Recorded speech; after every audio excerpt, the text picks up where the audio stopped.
Yeah, I'll watch it. Okay, I'll watch it. Okay. but so far, no one. All right, bye, Howard. Bye.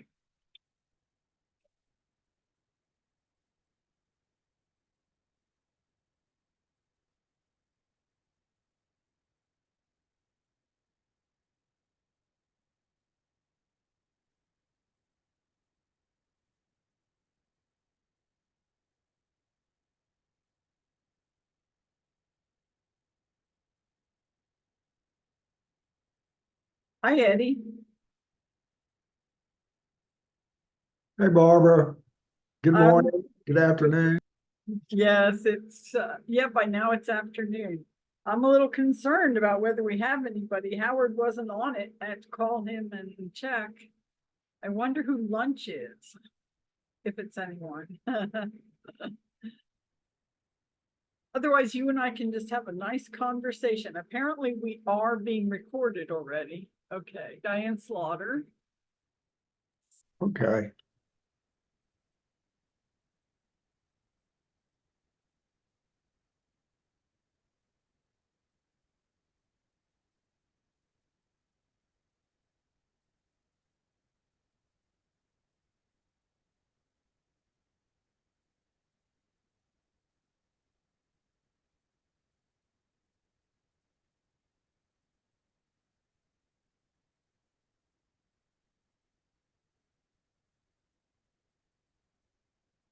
I don't know if she's actually on or not. We'll give people another minute or two. Did you get caught in the rain this morning? No, I was downtown, and so it quit before my parking meter expired, fortunately. But I was going to stay if it was still raining, but I came on home. Ugh. I have run out of meetings downtown to go put money in the meter or to. Well, now it's a phone app, but you have to move every 2 hours. Oh. So I was going to have to go around the block or Yeah. park. It's, but they don't. The meter maid doesn't come by when it's raining, so. Well, but if it's on the phone app, I guess they can still tell how everybody's doing. Yeah, well, they don't know you haven't moved, but they have to come to your space to give you a ticket, so it's all right. Okay, well, Yeah, that's why people complain about downtown. yeah. Yeah.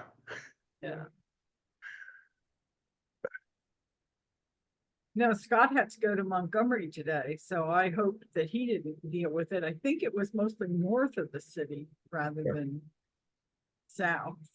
So What's he doing down there today? oh, he's having fun. He's on the board of licensure for professional geologists. So they were having one of their meetings. And hopefully they won't kick me off.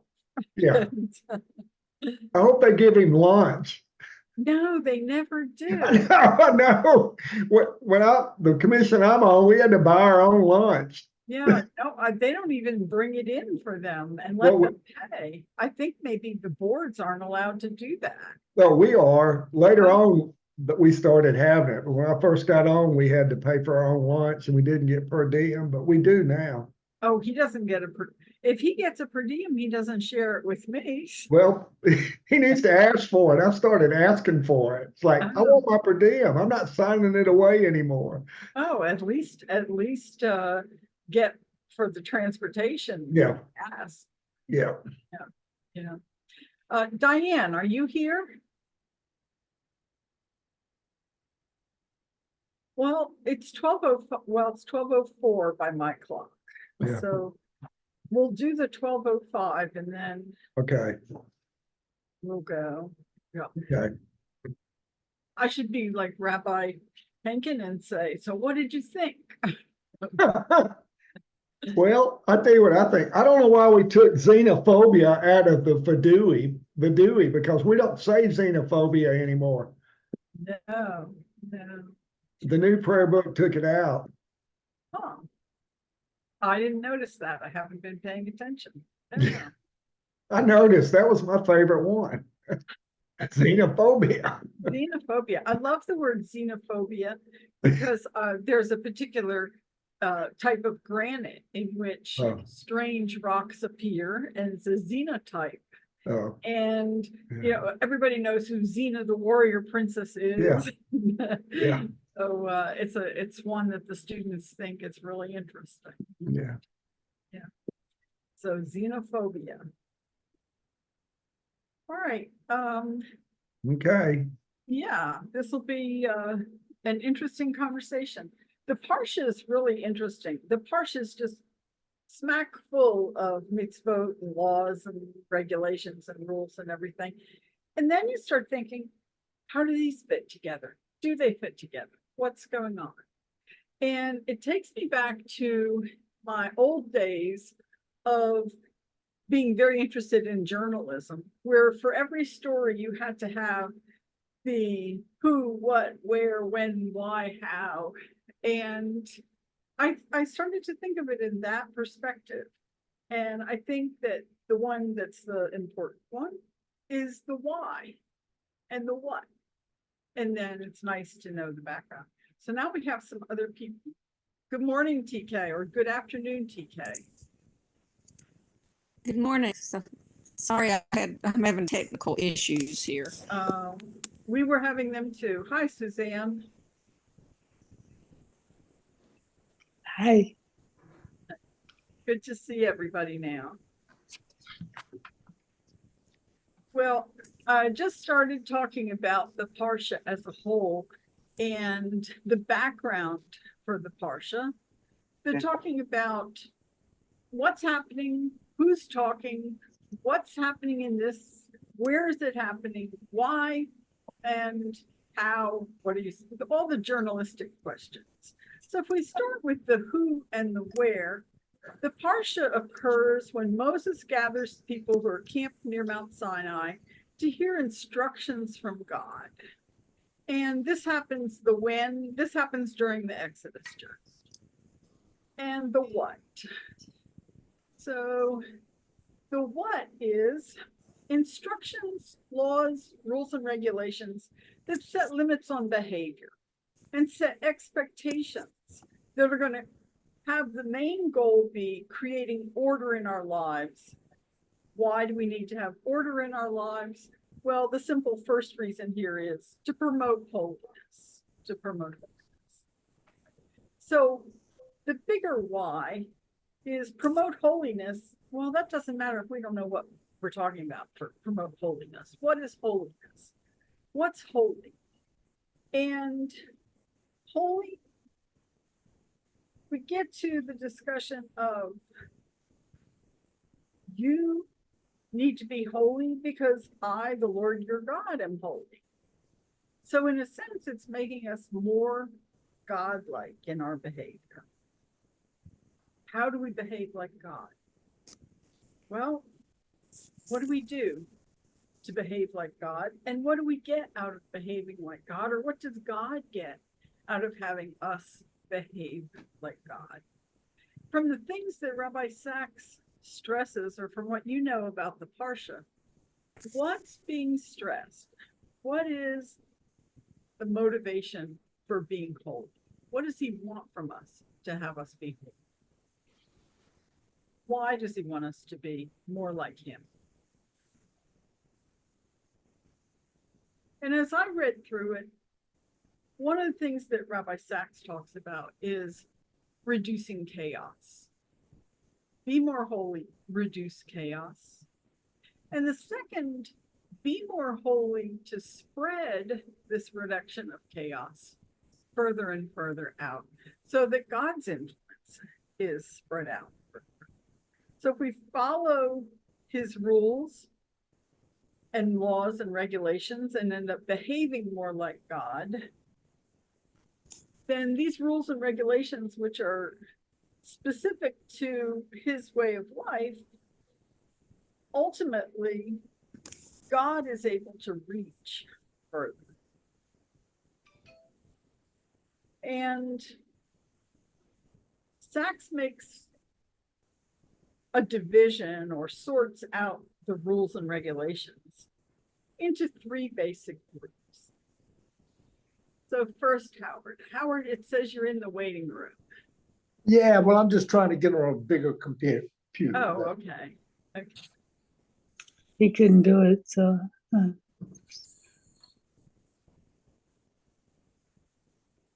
Hopefully this will all work out then.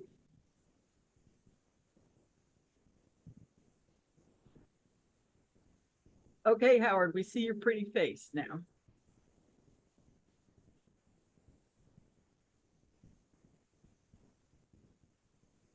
Let's talk then about the rules, the laws, the commandments, etc. And Sacks divides them into three groups. The ones that are about morality, the ones that are about social justice, and then he has a third group he calls other. And it seems to me that some of the ones he has in his other group, as far as I've always looked at them, could fit with the morality or the social justice or the economics and business ones. So let's talk about some of these rules, what they are. For morality, the ones that deal with your conscience. So if you're talking about your conscience, what law have we talked about a lot? That's definitely one of these moral laws. Lashon hara. Okay, so don't gossip. Don't gossip. We already talked about that. Don't gossip. Don't hate. Don't steal. Respect the elderly. Rely on God, not astrology. What else comes to mind? What else comes to mind?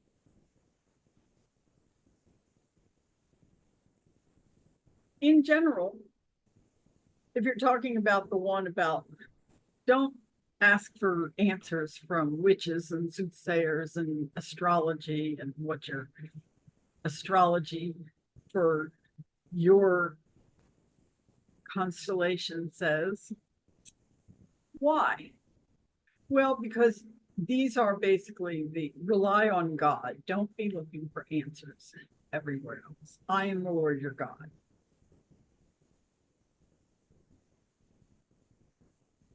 And I want you to not gossip. I want you to not hate. I don't want you to steal. Why don't I want you to steal? Because it gets back to his basic idea of stealing ruins the community. All of that negative interaction ruins the community. So then let's look at some of the social roles. And some of these we've talked about before. For example, leave the corners of your field open. And I was just in a class talking about Ruth, which is leave the corners of your field open for the poor people to come get food. That had a lot to do with Ruth and Naomi after their husbands passed away. So leave the corners of your field available to be used by the poor. And continuing with that, we have another similar one where,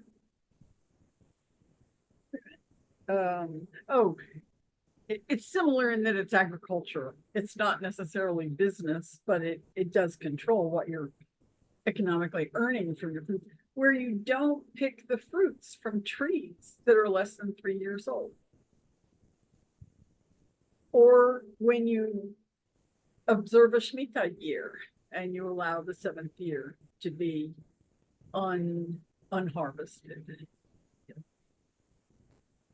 So that's economics, business, social justice.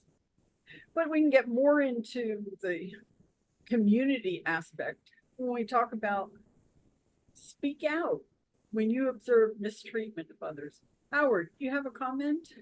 Unmute yourself.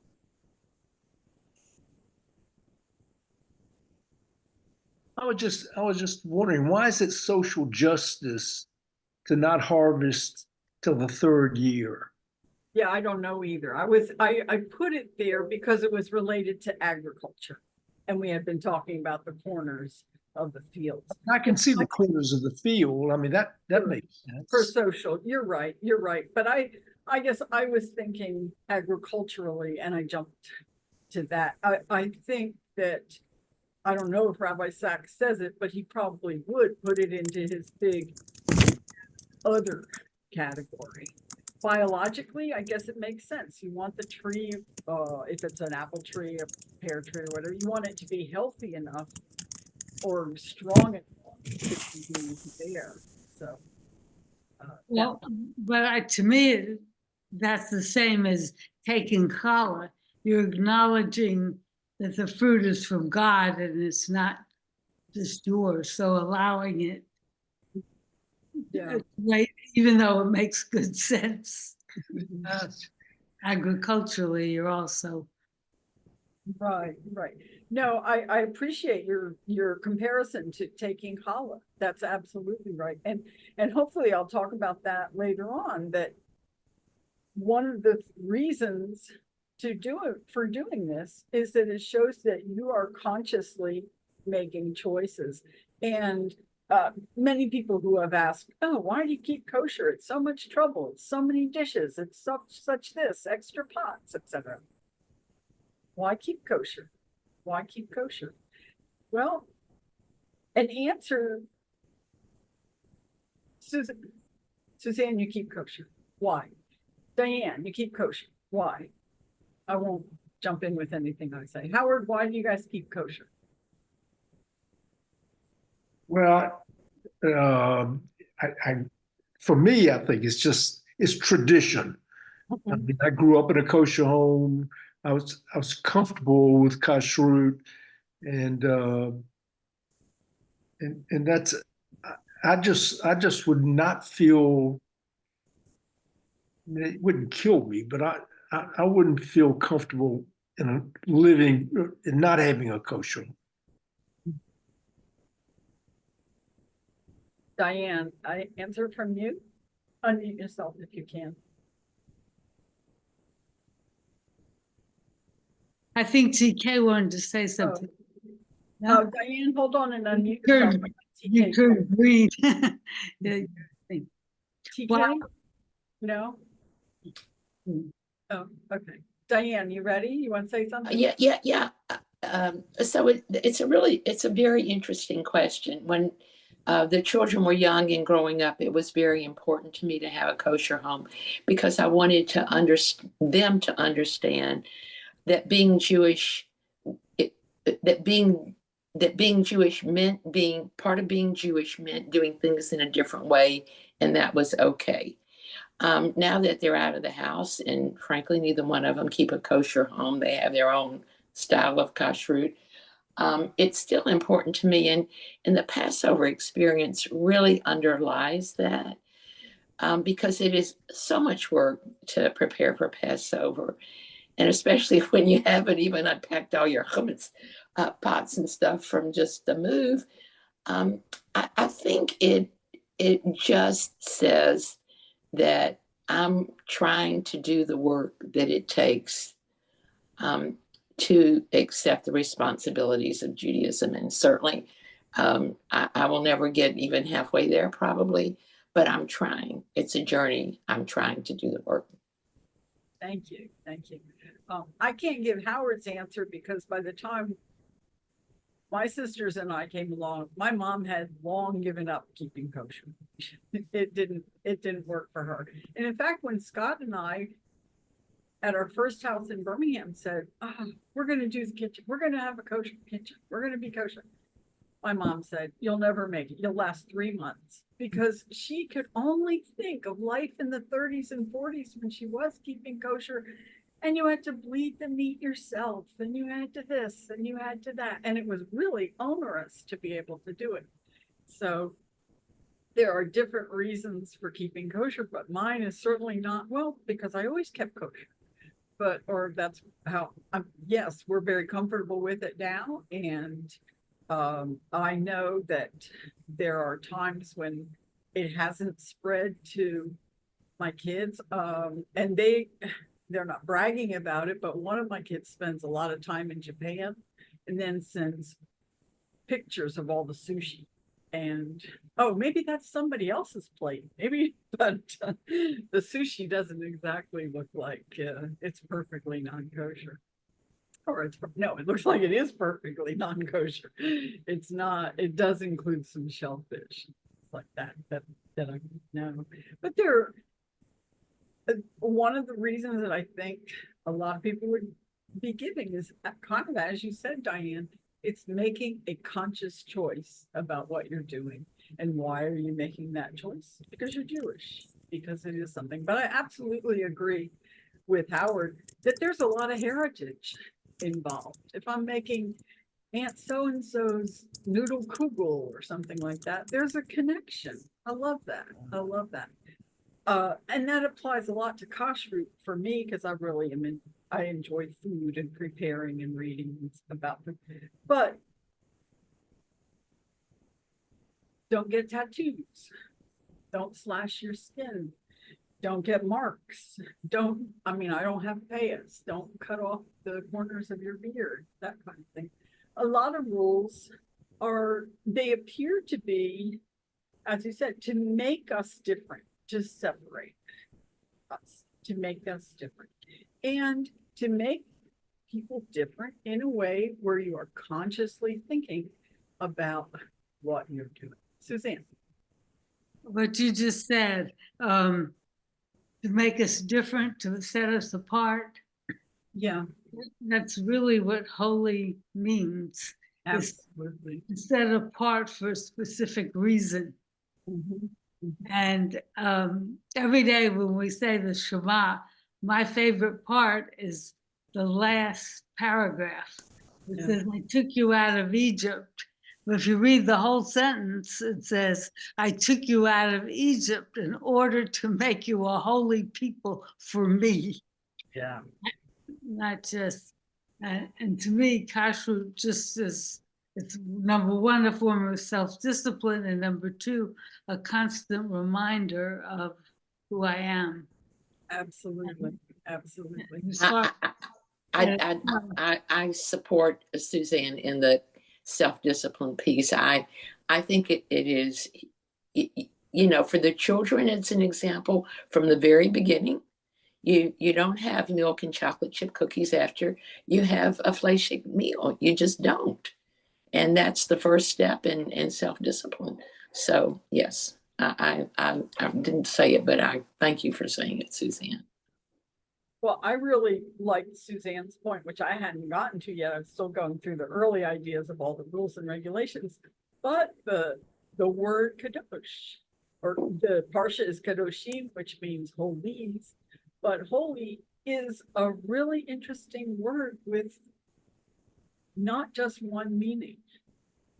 And we have words in the English language that don't just have one meaning, and probably one of the best ones for here, and I'm skipping ahead a little bit to talk about the word, would be holy, meaning to separate, to set aside.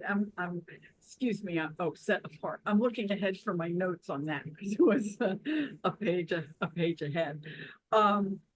But it's also, and I went to Safaria. Do you know what Safaria is, folks? This, yeah, okay. I mean, it's a great resource for anything written, Jewish written that you want, or even the oral material that you want to look at. It's a big free resource for everything.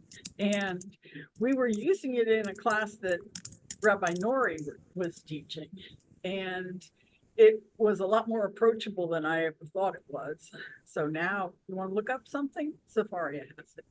But anyway, kadosh, holy, kadoshim, holies, meaning holy as in special, or holy as in, you know, excellent, sacred, etc. And kadosh, to set apart. Set apart. And the English word, which is much like this, is the word distinguished. Distinguished, two meanings. Oh, the distinguished gentleman. Or the second one, it's light enough outside that I can distinguish the blue thread from the white thread. And it's a word, and the meanings are somewhat the same too. This special, holy, and this set apart, this description of holy or kadosh, to be set apart, to be distinct from something else. So, Suzanne, so why are we being set apart? I'm still sort of on the set apart bit, before I go back to specifically Rabbi Sacks picking and choosing among what he wants to talk about. You can tell Rabbi Hankin, yeah, Barbara was complaining again that Rabbi Sacks is picking and choosing what he's talking about. But Rabbi Sacks chooses to talk about two rules. The two rules we're very familiar with. Love your neighbor and love the stranger. And he gets into some interesting background, talking about the love your neighbor. First, act toward others as you would have them act toward you. Or second, and this one's from Hillel, what's hateful to you, don't do to others. And he sees one as more positive than the other. But it's probably easier to, if you don't like it, don't do it to somebody else, rather than to just say, treat everybody the way you would want to be treated yourself. I think that's more nebulous. That's harder to distinguish. But if you're just talking about the good and bad. So love your neighbor. All right, I live in Alabama. I don't even know a lot of my neighbors. They're not home. I don't know them. We don't have kids out playing with each other. You have to make an effort to love your neighbor.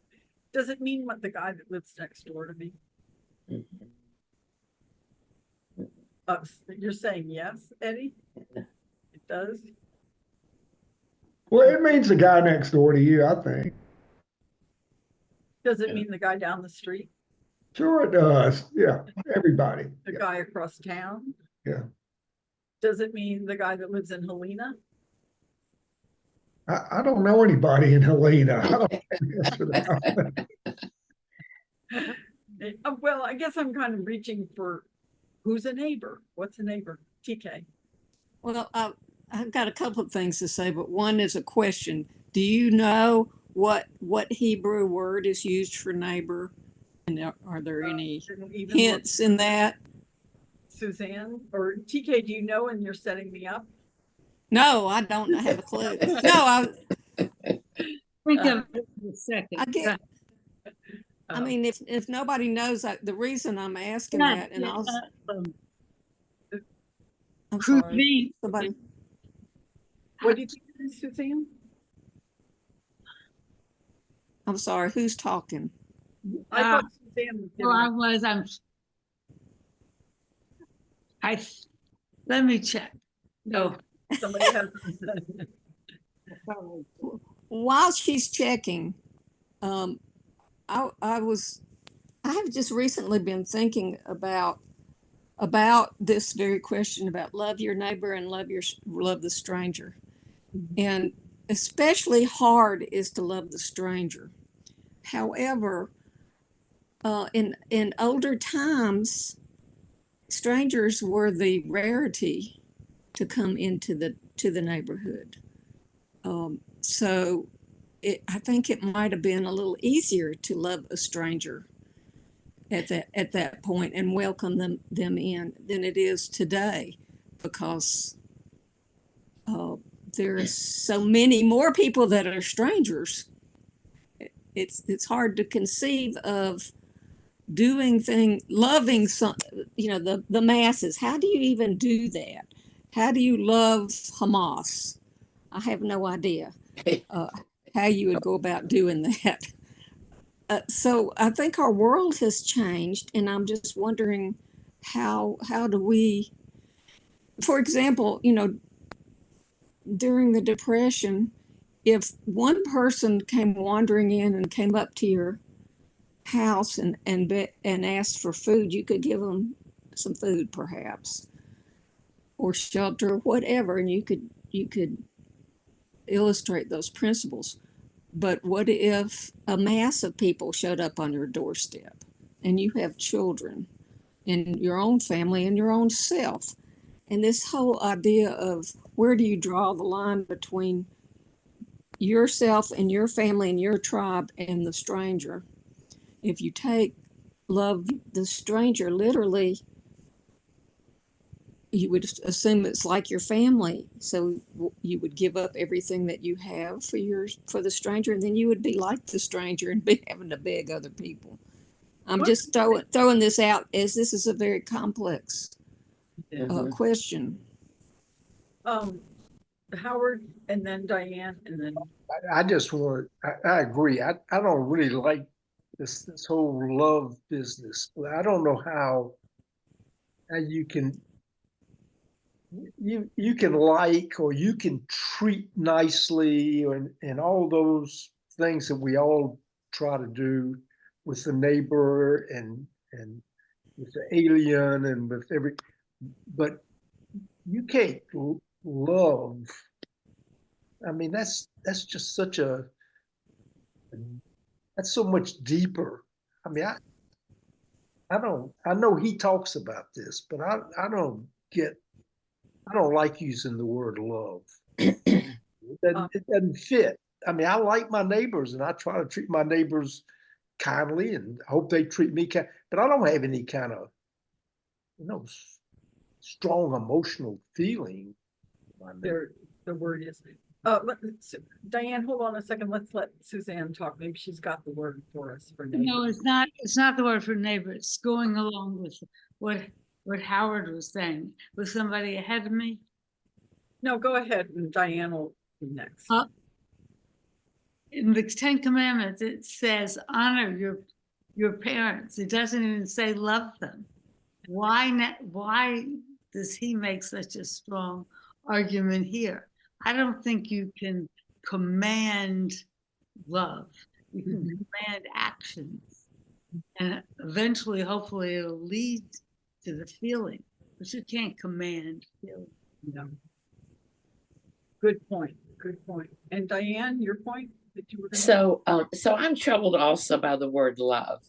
Not only like what Suzanne says, you can't command love, but you have a feeling for your people that you really care about that you can't have for people that you don't even know. I would use the word care, that you take care that you bring no harm to those who are not close to you. There are so many examples throughout history and throughout the world today where people say or do things, actions, there are actions where we bring harm to others because we don't know them, they're not near us, and we have our own to take care of. And so it's a real struggle to find the balance of how much you can quote love. I think the word has to be care, that you care enough about others that you don't bring them harm, that you try to prevent wrong to them. But maybe the word love is used because if you don't love them, you won't care about them. But you can certainly care about things without having the strong emotion of love. I agree to everybody who said love doesn't fit with the way I feel. But I read two things about this. The first of which is that with the idea of love the stranger, oftentimes this stranger was a convert. And it was specifically applied in that case. So I thought that was interesting. But, you know, I don't know exactly how that fits in with don't mistreat the stranger because you were a stranger once. However, I think it's interesting that this was maybe over applied for that. But in a sense, Sacks is almost agreeing with us. Yes, he tries to separate it where he goes to, no, if you're just caring about the person or if you're just treating them right, he's talking about his idea of reciprocal altruism, where you do something nice because you figure they're going to do something nice for you. I take the neighbor's cookies, they bring me brownies, that kind of thing. But it's not, we do so many good things that there's no definite return to us where there is a possible problem for us. And you can think of donating blood, a live kidney donor, something like that. You're doing something good. You're treating someone you don't know to something that they need. You're treating them right. But probably more so with the kidney donation than with donating blood, the risks to yourself are fairly significant. Well, what about if I just donate to a charity that I think I care about? Am I hurting myself? Yeah, maybe I can't afford to go buy a new whatever because I gave X amount of money to a charity. And I think Sacks overdoes the poo-pooing that kind of behavior.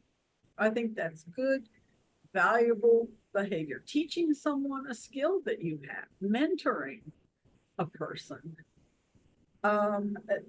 He said, this reciprocal altruism is just something from evolutionary biology where this guy picks the bugs off that guy's back in the hope that someday, that monkey will turn around and pick the bugs off their back. Suzanne. I did remember the word just did pop in my head. It's riecha, and my Hebrew spelling is not great, but but a similar word is roet, to see. So it makes it for someone you see. Actually see the stranger. I don't know if there's any connection. I like that. Word. Sounds good. Yeah. I'm glad you checked that, or that Yeah. it. I'm glad you got. Are we saying that's the word that The is word used? the word is roecha, and whether it's any connection to seeing, I don't know. Roet, I mean, it's similar to the word, but it could be spelled one with an aleph and one with an ayin or something. Oh, Right. that'd be worth checking on. Okay. So Barbara, this is the way I look at what he wrote in these 3 pages. So Page he's saying, 165, is that where you are? yeah, 165 to 167. He's saying that God has established rules or commandments for our relationship with him. And he wants us to also use those rules for our relationship with others. He's showing us how to love or how to have relationships with him, and wants us to have those same relationships with our fellow man. So that is the form of love, is just these rules for relationships.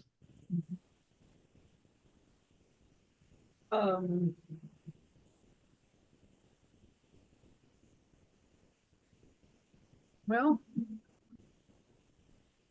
so am I making too broad an interpretation if I say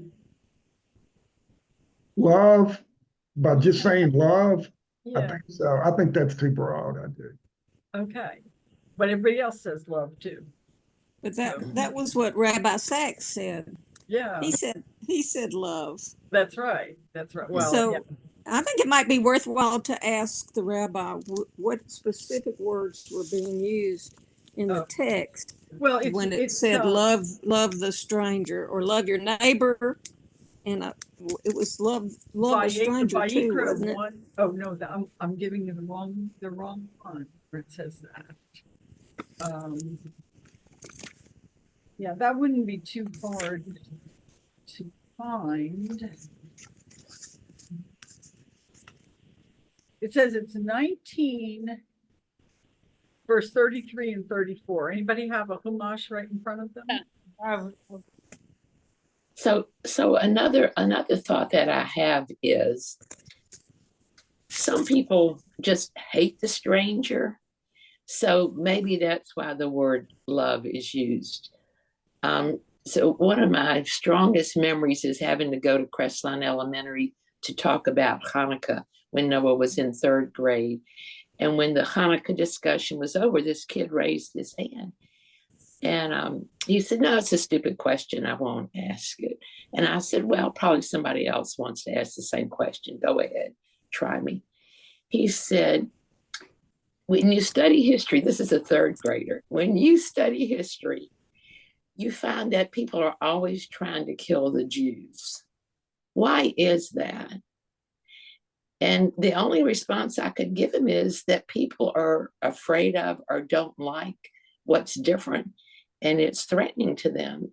So maybe that's why the word love is used, because we do know plenty of people who don't want strangers coming into our land because they bring all kinds of issues. And it sounds as if they hate them. So maybe that's why the term love is used, because in order to combat the opposite, you have to, what do you think?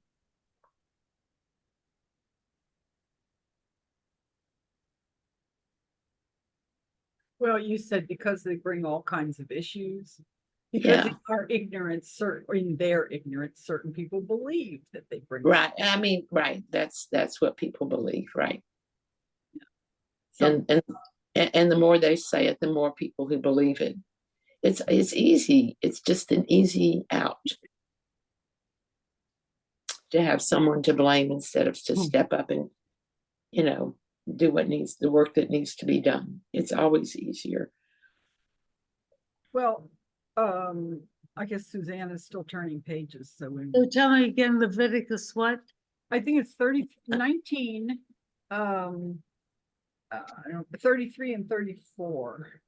Okay.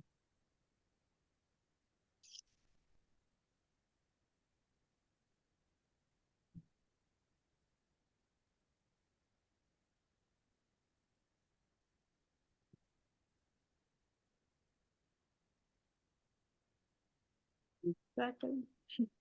Did I give you the wrong reference? Okay, 33 and 34. Yeah, I thought so, but now I can't find where I saw that. It was from Sacks. Okay. Oh, The strangers, that's it's it. Love him as yourself, for you were strangers in Egypt. I'm the Lord your God. Leviticus, Vayikra 19:30. it's 34. It's 34. 34. The strangers who reside with you shall be to you as your citizens. You shall love each one as yourself, for you are strangers in the land of Egypt. Now, just a minute. That's the strangers, but we were looking for the love. What does it say for Yeah. love? That's what I'm looking. Oh. It uses the word ahavta. Yes. Yeah. Love. Yeah. It says whose right reside among you. It doesn't say who, live far away. They're saying the Sacks is, I mean, Sacks doesn't include the whole thing. Yeah. Yeah.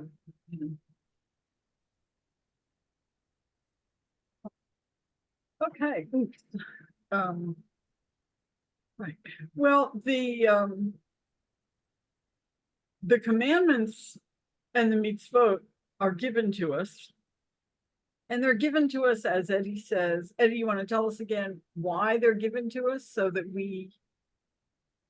Well, they govern our relationship with God, and He wants us to use those same laws and principles in our relationships with our neighbors. So is it true that all we have to do is just do every law, every commandment, and then we'll be holy? And I'm going to argue no. I'm going to argue we come to two different words here, holy and righteous. The way I understand it, and maybe I'm overstepping my bounds of what I can say, is that righteous means, yeah, I did this, I did that. I'm a righteous person. I do this, I do that. But holy is much bigger than that. Holy means I know why I'm doing this. I know why I'm following that law and commandment. And God recognizes me doing this, God recognizes me doing that, and has this or that connection to me because I recognize that these rules and regulations have a reason. They create order in my life. They make a separation between observing them and not observing them. Whereas if I'm a person who just is excellent at following all the steps and I obey all the rules and laws and commandments, I'm righteous, but I'm not holy. So to me, to be holy involves a different act, a greater act. Not just, you have to do more than just follow all the rules and regulations. It wouldn't be that simple.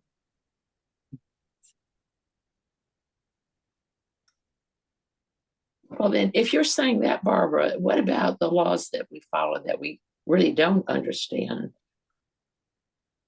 The separation of the fabrics and all that kind of thing. We just haven't, nobody intended it for us to understand everything. That's a real ask the rabbi question. And who decides what we're intended to understand and what we're not intended to understand? Well, maybe if we did something differently, we would understand. I mean, I think that some of the answers we give ourselves for why we do this or why we do that, like even if you, I don't know, I specifically don't know the one that you're asking about, the linen and the wool, you know, the separation of fabrics, but some that you wouldn't think are necessarily are incomprehensible turn out to be, well, why don't we allow ourselves to eat blood? I can't say that I love blood pudding, but I know it exists. But I have Suzanne has an answer for why we don't eat blood. She was ready for that. But Yeah, oh yeah, I think that's a symbol of life, and I think it's a compromise that we're eating a creature who was once alive. And so that's why we don't eat blood. Whereas shotness, not mixing linen and wool, is arbitrary on purpose. no. You ask God about that, whether forget asking the rabbi. I've That's never God. heard, yeah, that's one that they always have said. I don't disagree. Plus I said so. Rabbi Schmidman, when he was at KI, had an Ask the Rabbi column in his paper or in their weekly or monthly bulletin, whatever it was. And when Yoni was in about second or third grade reading it, it happened to be a question about kashrut. And Yoni wrote in, well, if you can't mix milk and meat because you can't have the kid boiled in its mother's milk, how come I can't have chicken on my cheese sandwich? No, cheese on my chicken sandwich because chickens don't give milk. And Rabbi Schmidman's answer was because God said so. So I don't think as a second grader or third grader, Yoni appreciated that very much, but the because God said so is there. I have a different one about the blood, not having blood. I always thought, I mean, I appreciate what you said, Suzanne, and internally I know that, but I think academically that some of these things like the tattoos and the blood, they were ritual practices of non-Jewish civilizations at the time, which is why they were specifically put as don't do this, don't do that, don't do the other. I think you're right. Yeah, but yours is a much more meaningful answer rather than, you know, don't copy something. You're right. I guess the rabbis found a good answer for that one. So I've used Rabbi Schmidman's answer many times when non-Jews have asked me, why do Jews do this? And I use that because God said so. Simple as that. Well, I think that Rabbi Schmidman maybe thought he was answering a second grader and that was the way to deal with it. But yeah, I will have to check with Yoni. How's the chicken and the cheese on the chicken sandwich thing going for him at this point? I'm pretty sure he still doesn't do it. I'm pretty sure. Okay, so we talked a little bit about separation. I want to say one more thing. I just had a chance to try to get caught up on Southern Jewish Voices, which is an interview that Margaret Norman has been doing with I don't know whether to call them significant, with leaders, with people from the Birmingham Jewish community. And the one that was most recent was her interview with Miriam Friedman, who is the director of the High Tots preschool at Chabad. And she's Orthodox, she's Hasidic. And it was interesting to me because our kids had her as a teacher in the day school, and I don't know anything really about the preschool where it is now, except that there are quite a few Jewish kids that go to the preschool. And one of the questions had to do with how is it being an Orthodox Jewish woman, a Hasidic Jewish woman, moving to Birmingham when you're 20 couple years old and getting accustomed to life in Birmingham. And so I didn't get to go to the real talk, but I got to see the tape of it, which is just posted. And I found it very interesting, but she did briefly bring up the point that a lot of people think that the rules and regulations that she chooses to follow are just so onerous, that all these imaginary male rabbis wrote out this list of rules, as I guess questions that not only Jews, but people who are less educated Jews or people from the Christian community are asking her, you have to do this, you have to do that, what's this, what's that? And you don't have any choices, Orthodox Jewish women. It was so funny to me. The closed captioning on this is horrendous. So she is an acidic Jew every single time, like vinegar acid, not Hasidic, but acidic. But she was very straightforward about it. She said that she does see it as choices that she's made. She chooses to do this. She chooses to do that. She chooses to skip something else. And that it's her role as a person who's, I do see Chabad as really into outreach and teaching and everything like that, to talk about it and to share what she does and why she doesn't do it or do things. But I thought she was very pragmatic about it. She basically said, this is not her words, you do you and I do me. And if you want to ask me questions about things, I'm happy to answer. But it was very clear that she tries to follow commandments that work, and she tries to live a certain way, and that works for her. She observes certain mitzvot. She didn't go through a list of ones that she isn't able to do, but her goal is, and she said this, the goal is for her to improve her relationship with God. And if she's improving her relationship with God, maybe that ends up extending holiness in her community. So I just was watching it to try to keep up with all the people that I've seen. And I didn't want to miss it. But then when it was Miriam Friedman, she is different from me. So it was interesting to listen to her. I'm looking at TK, and I want to say one thing, that the goal of the rules, regulations, commandments, in my view, is to create order, to create chaos. To diminish chaos, to make order so that we have a better society, so that our communities are healthier, so that we're more productive, et cetera, all the way down the line. And some of that comes from the separations, and some of it comes from attitudes, and some of it comes from practices and actions. But you don't have to have a God to do this. Maybe that's a source of these rules and regulations. But as we mentioned earlier today, as Howard said, you treat people right. You do things the right way. You behave a certain way. And the positive result of rules, commandments, regulations are that we are removing ourselves from chaos.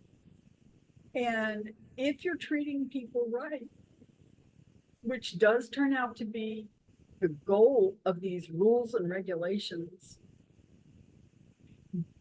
did they have to come only from God? Did they have to come from God? So the goal is to minimize chaos, to create more order, to create a structure for a better community, a better ability to get along with everything else, everyone else. In a practical sense, doesn't have to be a God behind that, just with behavior. But then we get to Sacks' life-changing idea, which is to be holy as God is, love isn't enough. And you need rules and directions and regulations. Therefore, God gave us rules and regulations to get us on the right track, reduce chaos, make society work, and spread that workable society. And I would love to know why Howard is Well, smiling. I'm just curious. I mean, I just think I don't disagree with order and structure. I think structure is this. Speaking of child rearing, which is how he ended this chapter. I think it's very important to have structure and have set limits. And everybody does. I mean, that's like, who doesn't believe that? But okay, Rousseau didn't believe that, but most people believe that, and it's always a question of where you set that line, where you set the limits.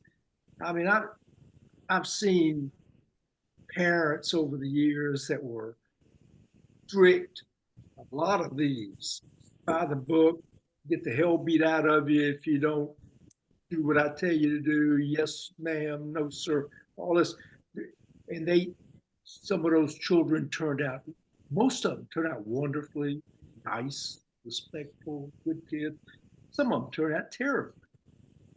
On the other hand, I've seen tons of parents who would just let their kids run over them, didn't know how to say no, couldn't like me, except I knew how to say, go ask your mother. But they had the same percentages. Most of those kids turned out fine. Some of them turned out to be lousy human beings. There's no one size fits all in this. There's no one way. I do think it is important to set limits on people. And it's nice to say, if you're Jewish, we're going to have Shabbat dinner. That you don't say it because you just do it, and you just expect it to be there. I mean, that's just for an example. If you want to go to shul, or if you want to take a walk on Shabbos as a family, or something, whatever. But anyway, that's why I don't think I would like to have been Rabbi Sacks' son, particularly. I think he sounds to me like a very structured British intellectual. I agree that I thought he was a little offline talking about the parents. Parents are busy and don't have time for the demanding task of teaching discipline. And I don't know that I necessarily agree with that. You do have to model things for your children, but he's making it sound as if this is really prevalent and like the detriment of all of British society. And he absolutely negates the influence of outside of the family influence on things that might help a child or not help a child. So yes, ideally, I belong in this, I believe in the strong family and the role model and the showing kids this and showing kids that. But I don't think that it's the answer, as you say. I don't think that kids are going to turn out one way or the other, depending on whether they have those examples or if they have active teaching and the discipline you were talking about, the physical discipline kind of thing. I agree. I think that a lot of things are in play, and that is your field, not mine. But yeah, there could be a lot of chemical things going on in the kid's body or the kid's head that have nothing to do with how the parents are. I think this is where Jewish guilt was developed. You know, if you don't teach your children, if you don't set an example for your children, you're going to be sorry. And I honestly believe that. I mean, my mother handed me, I guess when Gerald was born, a sheet of paper that came from my childhood pediatrician that was a whole list. I mean, a full page list of the regimen that a new parent should strive for in raising their children. So I know Howard didn't give me one when my kids were born, but that was just I think that was the mode of years ago, and Rabbi Sacks probably hasn't left it yet. So there's certainly more things that contribute to a child's personality and success than the discipline, many other things. What do we consider a successful child? Well, I mean, success in that they fulfill the roles that the community and the parents expect of that child. That's what I think. That's what I see, particularly for the Orthodox community or the Hasidic community. Other parents say whatever makes them happy, let them do it. And then there are those who have strict expectations of what they expect of their kids.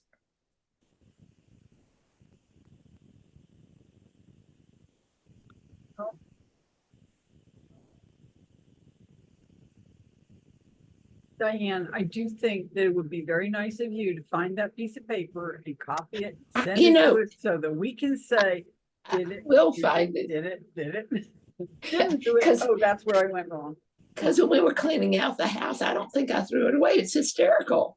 I mean, really hysterical. Like what time you should take them to the potty, and it's really funny. Well, now at this age, I don't think I'm gonna bother with that. But we'll Well, you find can some- you can pass it along when your grandchildren are born. That's right. Or Yeah, Suzanne that'll- and Howard can pass it to their great grandchildren. Yeah. It's hysterical. That'll probably really help our family relationship. Well, I guess I don't disagree with based on what we've talked about today, certainly. Love isn't everything. So I didn't like it when he said that he didn't like the Beatles song that said all you need is love. I didn't like that song at all. But rules and regulations or rules, commandments, etc., that create that separation so that we are consciously thinking, I'm doing this because, even whether it's from my heritage that I'm doing it, the way I was raised, from what I know is good for me, I think that the commandments are also. So to Rabbi Hinkins' credit, he gave a sermon. Eddie, do you remember this, about 6 months ago?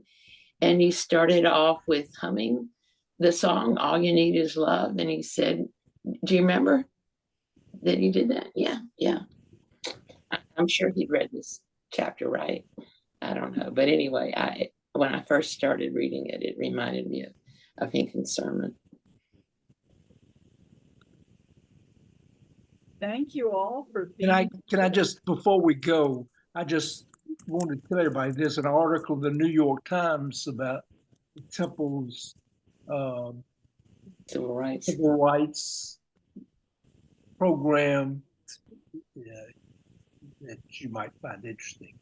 Even Suzanne has a prominent piece of, well, maybe prominent. No, I think Look somebody real shared that closely. with us. If Yeah. you look real closely at the collage in there, there's a little picture of her. Oh, wow. There was a picture of Suzanne, yeah. And she was like 20 years old. Oh my God. What happened? The civil rights program is a great thing.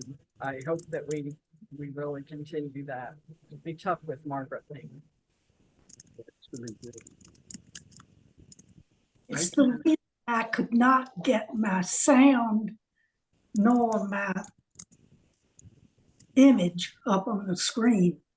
I got that little message at the same time. And I was so excited to read it that I poked something wrong, and then I couldn't get, the rest of what I heard y'all today. It was really a very, very good discussion. I hope now I can go read the article from the New York Times. I just like the whole idea.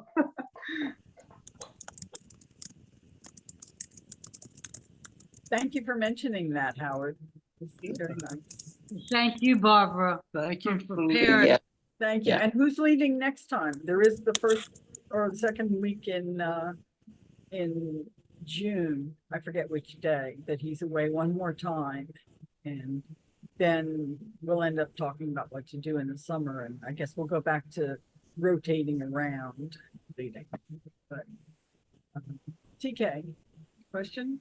Or is that a waving goodbye? She's waving goodbye. Have a great week, everybody. Hopefully I'll see some of you on Shabbat and enjoy yourselves. See you later. See you.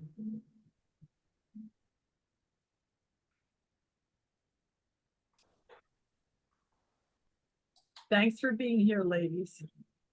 I'm not sure. Oh, okay, wait a minute. In your lower right, you want to be able to say leave. Yeah, I am so Okay, she left.